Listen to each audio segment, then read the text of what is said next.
ನೋಡಿದ್ರೆ ಭಾಳಷ್ಟು ಒಂದು ವಿಜೃಂಭಣೆಯಾದ ಕಾರ್ಯಕ್ರಮ ಅನ್ನೋದು ಕಾಣಿಸ್ತಾ ಇದೆ. ಆಮೇಲೆ ಮತ್ತು ಸಾಕಷ್ಟು ಕಲಾವಿದರು, ಹಿರಿಯ ಕಲಾವಿದರು ತಮ್ಮನ್ನು ಬಂದು ಒಂದು ಹಾರೈಸ್ತಾ ಇದ್ದಾರೆ. ಏನು ಹೇಳ್ತೀರಾ? ಇವತ್ತು ನನ್ನ ಬರ್ತ್ಡೇ. ನಾನು ಸುಮಾರು ಒಂದು 20 ವರ್ಷದಿಂದ ರಂಗಭೂಮಿಯಲ್ಲಿ ಸೇವೆ ಸಲ್ಲಿಸ್ತಾ ಇದ್ದೀನಿ.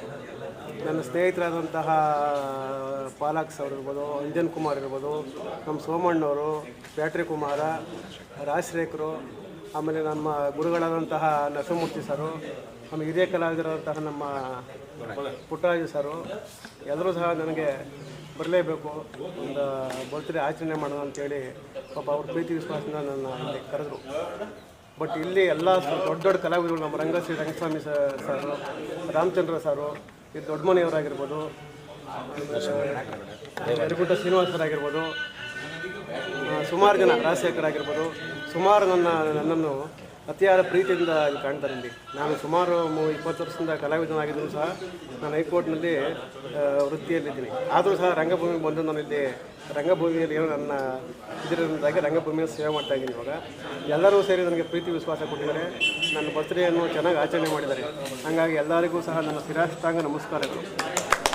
ಮುಂದಿನ ದಿನಗಳಲ್ಲೆಲ್ಲ ನಮ್ಮ ಸ್ನೇಹಿತರು ಇದ್ದೇ ಇರ್ತಾರೆ. ನಾವು ಯಾವುದೇ ಕಾರ್ಯಕ್ರಮ ಮಾಡಿದ್ರೂ ಸಹ ನಮ್ಮ ಪಾಲಾಕ್ಸ್ ಇರ್ಬೋದು, ನಮ್ಮ ಅಂಜನ್ ಕುಮಾರ್ ಸರ್ ಇರ್ಬೋದು, ಸೋಮಣ್ಣ ಇರ್ಬೋದು, ಕುಮಾರ ಬ್ಯಾಟ್ರಿ, ರವಿ, ರಾಜಶೇಖರ, ಈ ಥರ ಇನ್ನೂ ಸುಮಾರು ದೊಡ್ಡ ದೊಡ್ಡ ಕಲಾವಿದರುಗಳಿದ್ದಾರೆ. ಅವ್ರ ಜೊತೆ ಅವ್ರು ಹೆಂಗೆ ಹೇಳ್ತಾರೆ ನಾವು ಅದೇ ಥರ ಈ ರಂಗಭೂಮಿಯಲ್ಲಿ ನಾವು ನಡ್ಕೊಂಡು ಹೋಗ್ತಾ ಇರ್ತೀವಿ. ನಮಗೆ ರಂಗಭೂಮಿ ಸೇವೆ ಮಾಡ್ಬೇಕು ಅಷ್ಟೇ ನಮ್ಮ ಕೆಲಸ.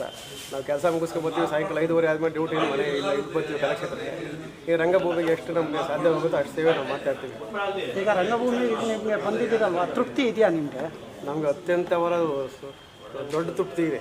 ಯಾಕೆಂದರೆ ನಾವಲ್ಲಿ ಕೆಲಸ ಮಾಡಿ ನಮಗೆ ಟೆನ್ಷನ್ ಇರ್ತವೆ, 108 ಈ ಕೇಸು ಅದು ಇದು ಇರ್ತವೆ. ಇಲ್ಲಿ ಬಂದು ನಾವು ಸ್ನೇಹಿತರ ಜೊತೆ ಮಾತಾಡಿ ರಂಗಭೂಮಿ ಬಗ್ಗೆ ಅಭಿನಯ ಮಾಡಿದಾಗ ರಂಗಭೂಮಿಯಲ್ಲಿ ನಮಗೆ ಸ್ವಲ್ಪ ಪ್ರಿಯ ಆಗುತ್ತೆ ಮೈಂಡು. ಹಂಗಾಗಿ ನಾನು ತೃಪ್ತಿದಾಯಕನಾಗಿದ್ದೀನಿ. ಮತ್ತು ತಮ್ಮ ಇನ್ನೊಂದು ಸತಿ ಪರಿಚಯ ಮಾಡ್ಕೊಂಬಿಡಿ ಸರ್. ನಾವು ರಮೇಶ್ ಅಂದ್ಬಿಟ್ಟು ಪಡುಲ್ಪಟ್ಟಣ, ನಾಗಮಂಗಲ ತಾಲೂಕು, ಮಂಡ್ಯ ಜಿಲ್ಲೆಯವರು. ಇಲ್ಲಿ ಲಗ್ಗೆರೆಯಲ್ಲಿ ಇರೋದು, ಲಗ್ಗೆರೆ ವಾಸಿ, ಹೈಕೋರ್ಟ್ನಲ್ಲಿ ಕೆಲಸ ಮಾಡ್ತಾಯಿದ್ವಿ. Thank you. ಮೊದಲಿಗೆ ನಮ್ಮ ರಂಗಭೂಮಿಯ ಸಮಸ್ತ ಕಲಾವಿದರಿಗೆ ಧನ್ಯಪೂರ್ವಕವಾದ ನಮಸ್ಕಾರ ತಿಳಿಸ್ತೀನಿ. ಕಾರಣ ಏನು ಅಂದರೆ, ಒಬ್ಬ ಗೆಳೆಯನ ಹುಟ್ಟುಹಬ್ಬ ಇದೆಯಂತ ಗೊತ್ತಾದಾಗ ಅವರು ಹುಟ್ಟುಹಬ್ಬ ಅಂತ ಭಾವಿಸಿ ಎಲ್ಲರೂ ಕೂಡ ಸಂತಸದಿಂದ ರಮೇಶರವರ ಹುಟ್ಟುಹಬ್ಬವನ್ನು ಆಚರಿಸಿದ್ದಾರೆ. ಇದು ನಿಜವಾಗಲೂ ಸಂತೋಷ ಪಡುವಂಥ ವಿಷಯ. ಕಾರಣ ಏನು ಅಂದರೆ, ಗೆಳೆಯರಲ್ಲಿ ರಮೇಶ್ ಆ ಪ್ರೀತಿನ ಸಂಪಾದನೆ ಮಾಡಿರೋದು ನಮಗೆ ಕಂಡು ಬರುತ್ತೆ. ಚೆನ್ನಪ್ಪ ದುಡ್ಡಮ್ಮ ಅವರ ಸುಪುತ್ರರಾಗಿ ಹೈಕೋರ್ಟ್ನಲ್ಲಿ ಕೆಲಸ ನಿರ್ವಹಿಸ್ತಾ ಇರುವಂಥ ರಮೇಶ್ರವರು ಇವತ್ತು ಹುಟ್ಟುಹಬ್ಬ ಆಚರಿಸ್ಕೊತಾ ಇದ್ದಾರೆ. ಅದ್ರ ಜೊತೆಗೆ ಸರ್ಕಾರಿ ನೌಕರ ಆದರೂ ಕೂಡ ರಂಗಭೂಮಿಯಲ್ಲಿ ಸಕ್ರಿಯವಾಗಿ ತೊಡಗಿಕೊಂಡು ಅನೇಕ ಪಾತ್ರಗಳನ್ನ ಮಾಡ್ತಾ ಸರಳ ಸಜ್ಜನಿಕೆಯ ಒಂದು ರೂವಾರಿಯಾಗಿ ಎಲ್ಲ ಸ್ನೇಹಿತರಲ್ಲೂ ಪ್ರೀತಿ ವಿಶ್ವಾಸವನ್ನು ಗಳಿಸಿ ಇವತ್ತು ಹುಟ್ಟುಹಬ್ಬ ಆಚರಿಸ್ಕೊತಾ ಇದ್ದಾರೆ. ಅವರಿಗೆ ಆ ತಾಯಿ ರಾಜರಾಜೇಶ್ವರಿ ಎಲ್ಲ ರೀತಿಯ ಶಕ್ತಿಯನ್ನು ನೀಡಲಿ. ಇನ್ನೂ ಕೂಡ ಹೆಚ್ಚೆಚ್ಚಿನ ಪಾತ್ರಗಳನ್ನು ಮಾಡಿ ಇಡೀ ರಾಜ್ಯದ ಮನೆ ಮಾತಾಗಲಿ ಅಂತ ನಾವಿಲ್ಲಿ ನೆರೆದಿರೋ ಎಲ್ಲ ಸ್ನೇಹಿತರು ನಾವು ಅವ್ರನ್ನ ಭಗವಂತನಲ್ಲಿ ಪ್ರಾರ್ಥಿಸ್ತೇವೆ. ನಾವು ಏನೇ ಇದ್ದರೂ ಸ್ನೇಹಕ್ಕೆ ಯಾರು ಬೆಲೆ ಕೊಡ್ತಾರೋ ಅವರು ಎಲ್ಲರಿಗೂ ಹತ್ರ ಆಗ್ತಾರೆ. ಹಣಕ್ಕೆ ಬೆಲೆ ಇಲ್ಲ. ನಮ್ಮ ಹಣ ನಮ್ಮ ಜೋಬಲ್ಲಿ ಅಥವಾ ನಮ್ಮ ಮನೆಗೆ. ಸ್ನೇಹ ಅನ್ನೋದು ಎಲ್ಲರಿಗೂ ಹಂಚ್ಬೋದು. ಹಣ ಹಂಚಕ್ಕಾಗಲ್ಲ. ಸ್ನೇಹ, ಪ್ರೀತಿ, ವಿಶ್ವಾಸ ಇದನ್ನು ಎಲ್ಲರಿಗೂ ಹಂಚ್ಬೋದು. ಎಲ್ಲರ ಜೊತೆನೂ ರಮೇಶರು ನಾನು ಸುಮಾರು ವರ್ಷಗಳಿಂದ ನೋಡ್ತಾ ಇದ್ದೀನಿ. ಭಾಳ ಲವಲವಿಕೆಯಿಂದ ಎಲ್ಲರ ಹತ್ರ ಪ್ರೀತಿ ವಿಶ್ವಾಸದಿಂದ ಇದ್ದಾರೆ. ಹಾಗಾಗಿ ನಾವು ಕಲಾವಿದರ ಪರವಾಗಿ ಅವ್ರನ್ನ ಕೇಳ್ಕೊಳ್ಳೋದಿಷ್ಟೇ, ರಂಗಭೂಮಿಗೆ ನಿರಂತರವಾಗಿ ನಿಮ್ಮ ಸೇವೆ ಇರಲಿ.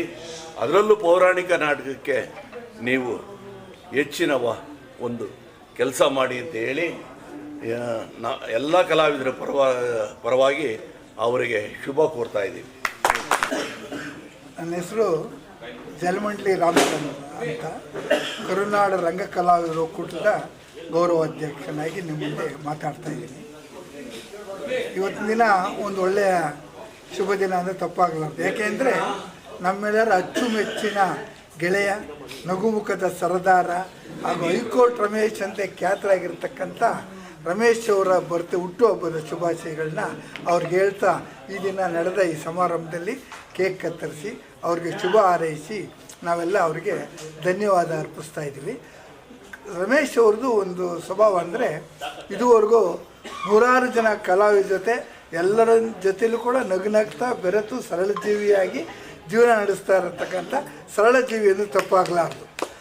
ಅವರು ಇನ್ನೂ ಎಲ್ಲ ಪಾತ್ರ ವಹಿಸ್ತಾ ಇದ್ದಾರೆ. ನಾನು ನೋಡ್ದಂಗೆ ಸುಮಾರು ಪೌರಾಣಿಕ ಇದರಲ್ಲಿ ಕುರುಕ್ಷೇತ್ರ ನಾಟಕದ ಎಲ್ಲ ರೀತಿಯ ಪಾತ್ರ ಅನುಭವಿಸಿ ಪಾತ್ರ ಮಾಡಿ ಎಲ್ಲ ರೀತಿಯ ಎಲ್ಲ ಜನಪ್ರಿಯನಾಗಿದ್ದಾರೆ, ಮೆಚ್ಚುಗೆ ಗಳಿಸಿದ್ದಾರೆ.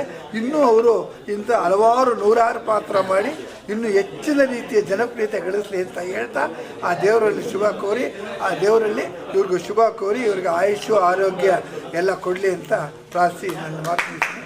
ಜೈ ಹಿಂದ್, ಜೈ ಕರ್ನಾಟಕ. ಈ ರಮೇಶ್ ನನಗೆ ತುಂಬ ಆತ್ಮೀಯ ಗೆಳೆಯ.